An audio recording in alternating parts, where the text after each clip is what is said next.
Good morning students. आज हम लोग जावा प्रोग्रामिंग के अंतर्गत लास्ट क्लास में जो डिसीजन मेकिंग पढ़ा था उसी के आगे कंटिन्यू करने जा रहे हैं। तो डिसीजन मेकिंग स्टेटमेंट्स कौन कौन से होते हैं? तो पहला आपका इफ स्टेटमेंट्स जो हम लोगों ने पढ़ लिया है। दूसरा है इफ एल्स स्टेटमेंट, इसको भी हम लोगों ने पढ़ा है। फिर तीसरा है इफ एल्स इफ लैडर, इसको भी हम लोगों ने लास्ट क्लास में पढ़ा है। और नेक्स्ट है नेस्टेड इफ, इसको भी हम लोगों ने लास्ट क्लास में ही पढ़ा है। आज हम लोग पढ़ेंगे स्विच केस और जंप। जावा में जंप कौन कौन से होते हैं? तो 3 होते हैं, ब्रेक, कंटिन्यू और रिटर्न। तो आज आइए हम चलते हैं स्विच केस स्टेटमेंट की तरफ कि स्विच केस स्टेटमेंट्स कौन कौन से होते हैं। तो स्विच केस स्टेटमेंट में एक एक्सप्रेशन होता है और उसी से रिलेटेड कुछ केस होते हैं। अगर आपको याद हो, आपने सी में भी स्विच पढ़ा होगा और C++ में, तो ऐसा कुछ आपने पढ़ा होगा।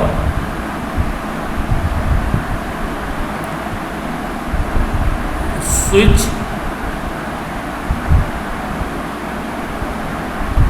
ठीक है, और यहाँ पर आप क्या देते हैं उसकी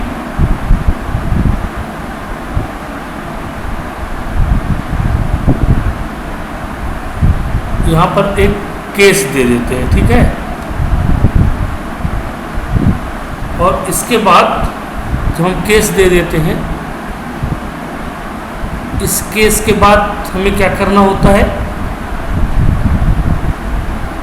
इस कंडीशन को हम यहाँ पर प्रोवाइड करते हैं, ठीक है। कंडीशन क्या होगी, किस तरह से कंडीशंस वो यूज होगी, इसको हम लोग इस पर देखते हैं। तो स्विच केस स्टेटमेंट में एक एक्सप्रेशंस होता है और उस केस जो होते हैं उनमें हम कंडीशंस को चेक करते हैं और जिस केस पे वो स्विच स्टेटमेंट मैच हो जाता है उसी को वो प्रिंट कर देता है। यदि कोई भी केस एक्सप्रेशंस मैच नहीं होता तो वो क्या करता है? डिफ़ॉल्ट स्टेटमेंट्स एक इसके साथ लगा होता है, उसे वो प्रिंट कर देगा, ठीक है। अब जो स्विच स्टेटमेंट है उसमें ब्रेक और डिफ़ॉल्ट 2 कीवर्ड्स कंपलसरी यूज किए जाते हैं, ठीक है। ये दोनों क्या किए कंपलसरी यूज होते हैं, ठीक है। ये तो जो स्टेटमेंट्स होता है एक्चुअल में ये स्टेटमेंट्स, तो ये स्टेटमेंट्स हम लोग बेसिकली यूज करते हैं इसके साथ, ठीक है।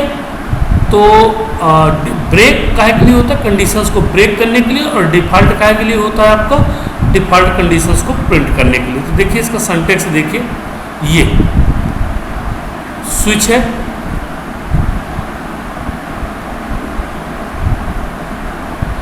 और ये आपका यहाँ पर कंडीशन है, जिसको एक्सप्रेशन हमने लिखा है, ये कंडीशन है। फिर वो क्या करेगा? ये केस 1, तो ये वैल्यू केस 1 को चेक करेगा, यदि कंडीशन ट्रू हुई तो कोड भी एग्जीक्यूटेड, इसको एग्जीक्यूट करेगा और यहीं से उसको क्या कर देगा? ब्रेक कर देगा, ठीक है। यदि इसमें मैच नहीं हुआ तो फिर केस 2 वैल्यू 2 को वो चेक करेगा, यदि मैच हो गई तो कोड 2 भी एग्जीक्यूटेड, और नहीं तो यहीं पर क्या कर देगा? उसको ब्रेक कर देगा, ठीक है। और यदि ये दोनों भी कंडीशंस नहीं मिलती तो क्या करेगा? फिर वो डिफ़ॉल्ट, और ये code to be executed if all cases are not match, means जितने भी केस हमने दिया है मीन्स वो मैच नहीं हो रहे हैं तो फिर वो डिफ़ॉल्ट केस को प्रिंट कर देता है। देखो इसका फ्लो चार्ट्स में आप देखिए, जो फ्लो चार्ट्स है तो यहाँ पर ये स्विच स्टेटमेंट्स है, मीन्स ये कंडीशन आपने यहाँ पर दे दिया है, ठीक है।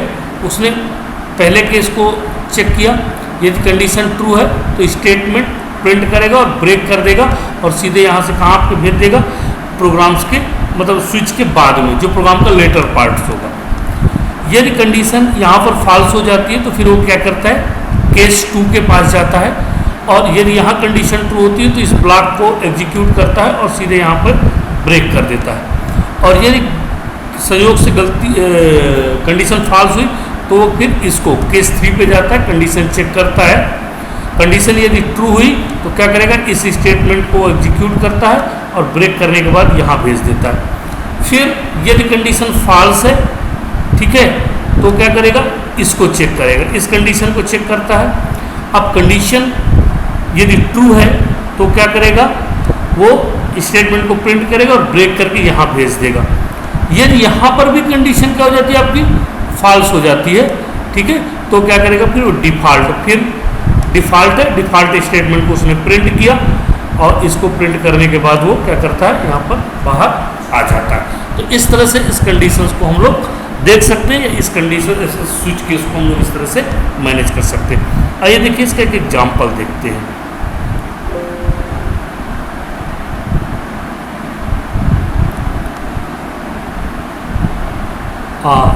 स्विच केस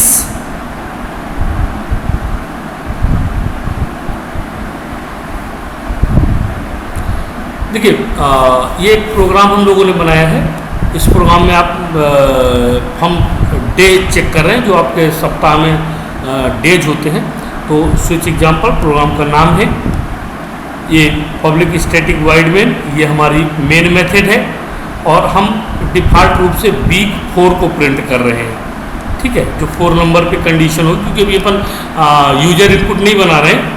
और स्ट्रिंग डे, दूसरा वेरिएबल लिया डे नाम का, स्विच और इस वीक को जो ये है ना, ये इसकी कंडीशन को यहाँ पर क्या कर दिया, कंडीशन के लिए रख दिया। केस 1 तो क्या 1 और 4 बराबर है, नहीं है, तो इससे बाहर कर देगा। केस 2 क्या 2 और 4 इक्वल है, नहीं। फिर केस 3 नहीं, केस 4 यस, ये बराबर है। तो क्या करेगा, डे इक्वल्स टू वेडनेसडे, क्या प्रिंट कर देगा, डे वेडनेसडे प्रिंट कर देगा और यहीं पर कंडीशन को क्या कर देगा, ब्रेक कर देगा, ठीक है, ओके। और ये आपका system dot out dot println the days, जो भी डे होगा उसको वो प्रिंट कर देगा। देखिए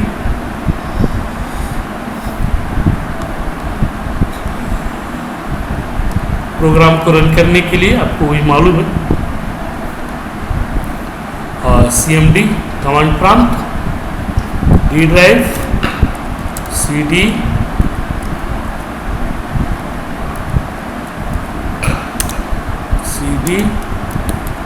जावा प्रोग्राम, ठीक है। अब जावा कंपाइल पाथ सेट करने की जरूरत नहीं, मैं परमानेंट पाथ सेट कर दिया, क्योंकि आपको लोग कई बार मैंने बता चुका परमानेंट पाथ किस तरह होता है, डॉट जावा, ठीक है। अब देखिए ये रन हो गया है।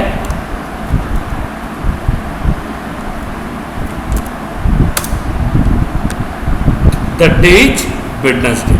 अब देखिए यहीं पर मैं इस पर क्या करता हूँ, 7 दिन होते हैं, मैंने 8 दे दिया, ठीक है, और सेव कर दिया। अब मैंने इसको रन किया,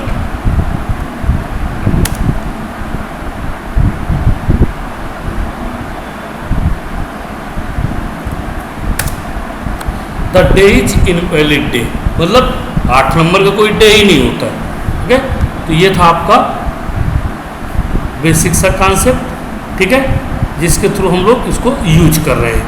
अब नेक्स्ट जंप स्टेटमेंट। तो जंप स्टेटमेंट्स एक कीवर्ड है और इसकी एक कीवर्ड है, इसकी एक स्पेसिफिक मीनिंग है जो किसी प्रोग्राम के नॉर्मल फ्लो को इंटरप्ट मतलब उसको रोकने का कार्य करती है। जावा में जंप स्टेटमेंट 3 टाइप्स के होते हैं, मैंने पहले ही बताया था, ब्रेक, कंटिन्यू और रिटर्न। तो सबसे पहले अपन क्या स्टार्ट कर रहे हैं, ब्रेक स्टेटमेंट्स। सबसे पहले हम लोग ब्रेक स्टेटमेंट्स को स्टार्ट कर रहे हैं। ब्रेक स्टेटमेंट अभी हमने जस्ट स्विच के साथ देखा। ब्रेक का काम क्या है?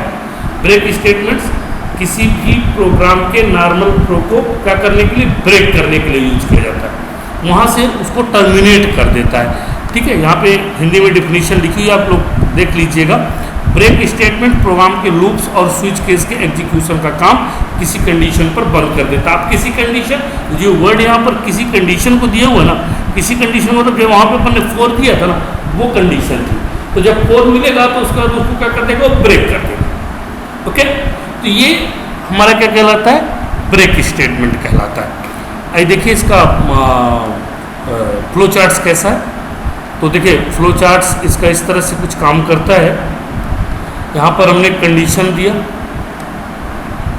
कंडीशन सपोज दैट सबसे पहले ट्रू है, ठीक है, तो ट्रू है, और यहाँ पर हमने एक ब्रेक की कंडीशन दे दिया।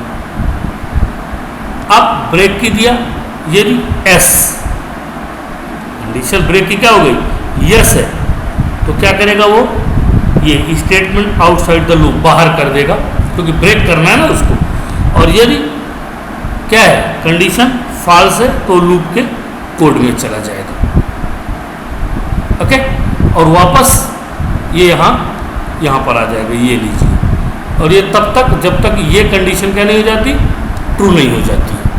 और यदि यहाँ लूप में टेक्स्ट एक्सप्रेशन पहले बार में फॉल्स हो जाता है, तो कुछ करने की जरूरत ही नहीं पड़ती, वो सीधे यहाँ पर आउटसाइड द लूप आपको दे देता है। तो ब्रेक का मतलब क्या है, कंडीशन अगर ट्रू होगी तो बाहर कर देगा, और फॉल्स होगी तो उसको एग्जीक्यूट करता रहेगा। आइए एक ब्रेक का एग्जांपल देखते हैं। तो ब्रेक एग्जांपल के साथ थोड़ी से आप लोगों को मेरे साथ प्रैक्टिसाइज करना पड़ेगा, क्योंकि मैंने लूपिंग नहीं पढ़ाई, लेकिन ये मान के चलता हूँ कि आप लोगों ने C++ में लूपिंग पढ़ी हुई है। तो मैं यहाँ पर थोड़ी सी फॉर लूप का यूज किया है। तो अगर आपको समझ में आता है तो ठीक है, और नहीं आता है तो फिर अपन इसको दूसरी तरह से भी देखेंगे। तो जब लूपिंग पढ़ाऊँगा तब एक बार इसको फिर से रिपीट कर दूँगा। तो ब्रेक कीवर्ड्स एक क्लास मैंने ले रखी है, ठीक है, और वो क्लास है आपकी, नाम है उसका ब्रेक एग्जाम्पल। ठीक, ब्रेक एग्जाम्पल नाम की क्लास है, ये देखिए ब्रेक एग्जाम्पल। और मेन मेथड है पब्लिक स्टैटिक वाइड मेन, ठीक है।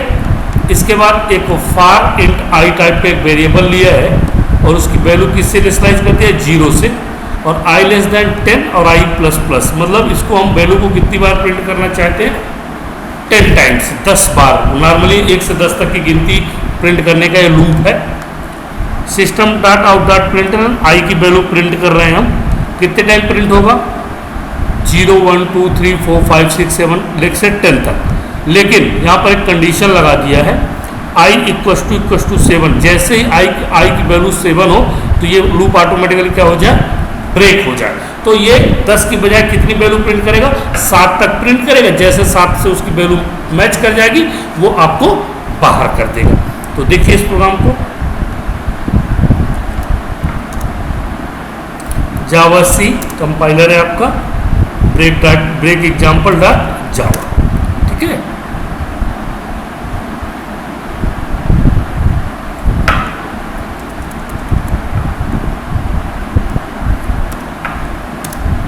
ये देखिए आप लोगों को दिख रहा होगा 0 1 2 3 4 5 6 7 और 8 9 10 उसने प्रिंट नहीं किया है। अगर हम वहाँ ब्रेक नहीं किए होते तो वो क्या करता, 0 से लेकर 10 तक की वैल्यू को प्रिंट करता। ठीक है, तो ये था आपका ब्रेक स्टेटमेंट्स। अगर आपको देखना चाहें तो मैं इसको लीजिए कमेंट्स लाइन में डाले दे रहा हूँ। अब आप देखिएगा 10 तक की वैल्यू ये क्या करेगा, प्रिंट करेगा। ठीक है,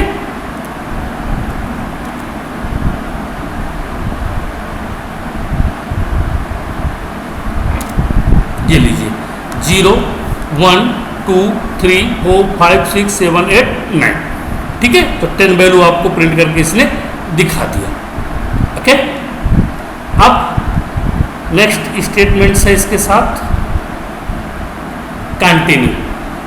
कंटिन्यू और ब्रेक जस्ट एक दूसरे के अपोजिट है। कैसा, जो एक कंटिन्यू स्टेटमेंट है ना, वो प्रोग्राम के लूप के कंडीशन के हिसाब से बीच वाले स्टेटमेंट्स को स्किप कर देता है और बाद वाले स्टेटमेंट को एग्जीक्यूट करता है। मतलब जैसे जहां हमने ब्रेक लगाया था ना, if I equal equal 7 break कर दिया था, वहां पर मैं लिख दूं आई इक्वल इक्वल 7 कंटिन्यू, तो क्या करेगा 7 को स्किप करेगा, सिर्फ 7 को स्किप करेगा, उसके पहले की 6 वैल्यू दे देगा और बाद की वैल्यू प्रिंट कर देगा, 7 उसको छोड़ देगा वो, चूंकि 7 पे वो ब्रेक लगाया। तो ये क्या काम करता है, कंटिन्यू स्टेटमेंट्स का काम है। ठीक है, हम क्या कर सकते हैं, किसी को रोक नहीं, ब्रेक में क्या है परमानेंट रुक जाता है, जबकि कंटिन्यू में क्या होता है परमानेंट रुकता नहीं है। देखिए इसका फ्लो चार्ट से देखिए, लूप स्टेटमेंट्स, ये कंडीशन हुई, जो भी कंडीशन है पहली बार में फॉल्स हुई तो वो सीधे यहाँ बाहर कर दिया आपको। अब मैं ट्रू की बात करता हूँ, तो ये आपने कंटिन्यू, ठीक है ट्रू, तो कंटिन्यू किया, अगर कंडीशन आपकी नो है, ठीक है, तो क्या करेगा लूप कोड में आपको लेके जाएगा, और कहाँ तक, ये इस पे बार बार लेके जाएगा। यदि ऐसा है तो क्या करेगा, यहाँ से उसको उस चीज़ को स्किप करके यहाँ पर उसको कंटिन्यू कर देते हैं। तो ब्रेक और कंटिन्यू में क्या अंतर है, जहाँ पे मैंने ब्रेक लिखा है वहाँ पे कंटिन्यू लिख दूंगा, तो 7 वैल्यू स्किप करने के बाद बाकी की 8 और 9 वैल्यू वो प्रिंट कर देगा। देखिए इसका एग्जाम्पल,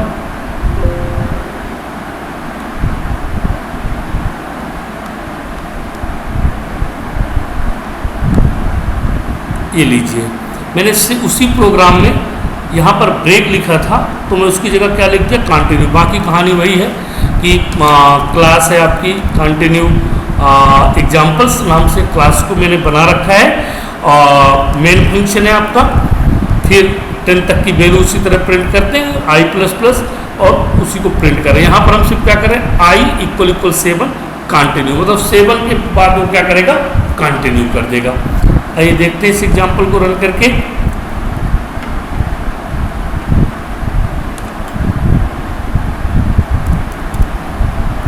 जावा सी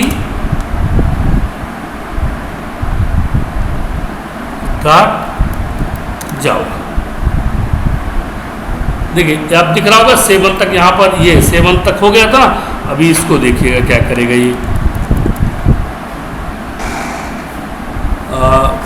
बेसिकली ये आपका, ये देखिए क्या किया इसने, 0 1 2 3 4 5 6 7 8 और 9, इसने क्या कर दिया, उसको वहां से कंटिन्यू कर दिया, रोका नहीं उसको, उसने क्या कर दिया कंटिन्यू कर दिया। ठीक, तो ये इस तरह से हम इसको यहाँ पर देख सकते हैं कि कंटिन्यू किस तरह से आई की वैल्यू जैसे 7 होती है उसके बाद वो उसको कंटिन्यू कर देता है। ठीक, नेक्स्ट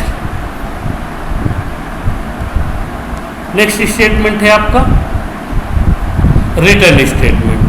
तो रिटर्न स्टेटमेंट्स का मतलब होता है, अगर आप लोगों को याद हो, आप लोगों ने रिटर्न टाइप की मेथड बनाई होंगी, वाइड एक रिटर्न टाइप है, तो उसी तरह से जावा में भी रिटर्न होता है, किसी वैल्यू को हम रिटर्न करना चाहते हैं, इसको कैसे अपन करते हैं, रिटर्न और वैल्यू अथवा सिर्फ रिटर्न बस दे देते हैं, दोनों तरह से हम इसको रिटर्न का यूज कर सकते हैं। तो जावा में रिटर्न्स का बहुत बेसिक सा यूज है, किसी भी मेथड्स को हम जब बनाते हैं तो उसमें रिटर्न टाइप की मेथड यूज करते हैं। तो देखिएगा आप लोग इसको रिटर्न टाइप का एग्जांपल कैसा चलेगा।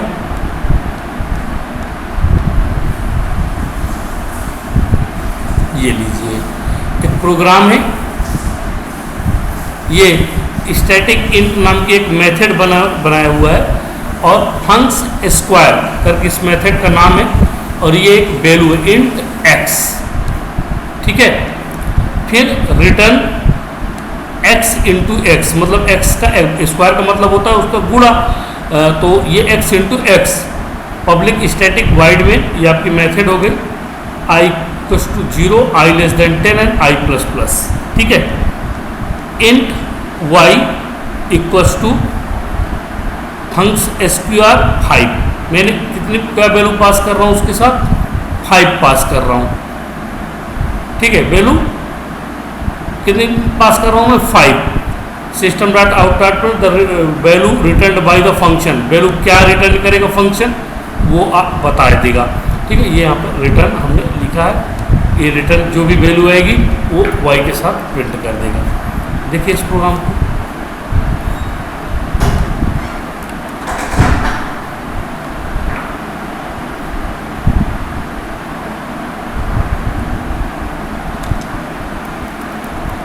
ये आप कंपाइलर, पहले मैं एक बार स्क्रीन को क्लियर कर दूं, फिर जावा सी डॉट जावा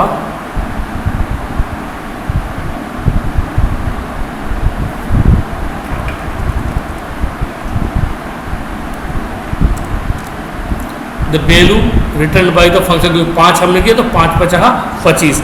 बाकी देखिए लूप वगैरह कहीं कोई रोल नहीं है ना, लूप वगैरह काम कर रहा है, वो सिर्फ क्या कर रहा है, वैल्यू को रिटर्न कर रहा है। ठीक है, तो इस तरह से हम क्या कर सकते हैं, वैल्यू को रिटर्न कर सकते हैं। ठीक है, ये अब चाहें तो ये सब चीज़ें हटा भी सकते हैं, अगर आपको ना समझ में आए तो ये लीजिए, ये मैं इनको हटा दे रहा हूँ। ठीक है, आप सॉरी यहाँ पर एक ये कर्ली ब्रेसेस रहेगा, ये बस मैं हटा रहा हूँ। ठीक है, ये लीजिए और ये इसको भी हटा लीजिए, क्योंकि इनका कोई रोल है नहीं, मैं इसलिए रखा था ताकि आपको समझ में आ सके कि अपन इनको कैसे कर सकते हैं। अब आप यहाँ पे सेव करके इसको रन कर सकते हैं, वापस देखिएगा आंसर वही आएगा। ठीक है,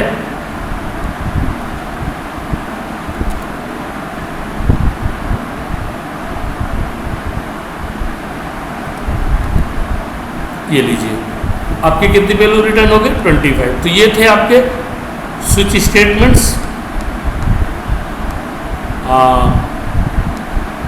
अब इनको आप लोग देखिएगा, वर्क करिएगा इनके साथ।